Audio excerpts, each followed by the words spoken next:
Parang kawawa naman yung mga tofu. Dinosaur ba to? Okay! Ah!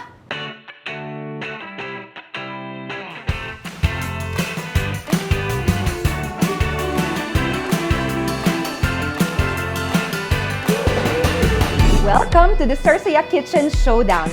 It's me, Traxiap, at ako ang inyong host for this Cook-Off Challenge. Ang ating first challenger ay lagi mong makikitang nagpo-post about iba't ibang viral restaurants at food trends. Let's welcome Elaine, also known as The Lovey Life. Ang ating second challenger naman is a mommy vlogger na mahilig magluto ng mga realistic meals perfect for the family. Say hello to our raketera mom from Malabon, Chris Lumagi. Ang ating challenge ngayon ay Mystery Box Challenge.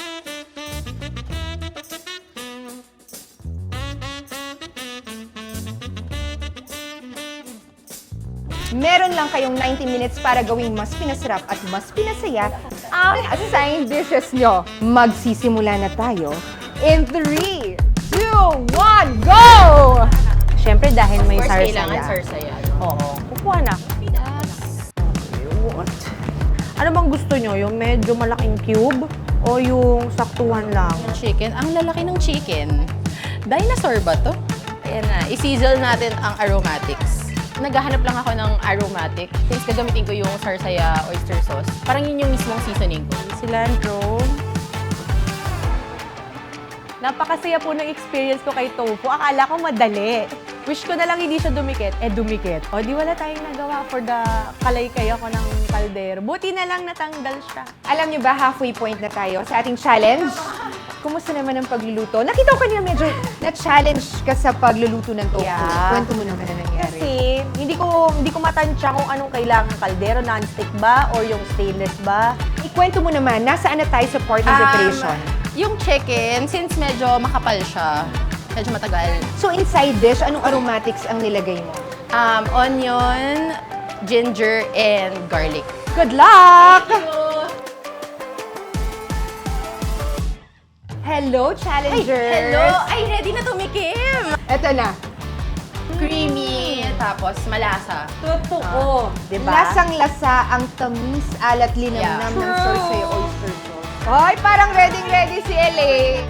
Ano yung Sarap. Yes. Itong sauce pala, sarap. Yes. Yung sarsaya oyster sauce with aromatics, parang sobrang bagay kasi. Sige, I'll leave you up to it. See you later. Ito na. Ang countdown natin. 5, 4, 3, 2, and 1. Hands up! No more cooking! Kanino kayang lutuin ang mas pinasarap at mas pinasaya? So, ang judges natin will be Lester, Matt, and Don. So this is steamed chicken na parang Asian Thai style. So it's supposed to be sweet and salty from the sarsaya oyster sauce. Ako, it's very flavorful. Very refreshing din yung chicken. Gusto ko yung meron siyang fresh line kasama yung skin. Yan na! So, ito po yung hinahain ni nanay kapag pagod ka na sa life. Yeah, maganda yung texture ng tofu, no? Yung crunchiness plus the combination nung nag-sprinkle ng garlic sa taas. It really blends with the sarsaya and yung calamansi. You can enjoy this food together with your friends, family. Pagkakain mo parang very relaxed. And nagulat ako na tofu siya kasi para talaga siyang, sisig na yung pork. Thank you, judges! This is it. Ang mananalo sa ating showdown ay pararangalang Cersaya Kitchen Showdown Champion. So, let's start with Don. Hey, thank you! Lester. Chris. Chris! So, eto na. Tiebreaker dahil 1-all. Alright, Matt. So, ang pinili ko ay si... Para ako nasa Cloud9. Sumakses ako. Hindi naman talaga ako nananalo sa mga laban ng buhay. Dito lang sa Sarsaya competition. So, salamat Sarsaya. Nanalo ako. Can I share this award? Okay lang. Oh, I wanna share this award! Yeah! Bigyan mo! Okay, akin na to. Yes! Akin to sa kanya yung mga kaldero. Nakakatuwa lang na very kalog din siya. So it was a very fun cook-off. Thank you so much, Sarsaya! Alright! At dyan po nagtatapos ang ating episode na ito ng Sarsaya Kitchen Showdown. Kaya mga momshies, keep on cooking and keep on sharing. Bye!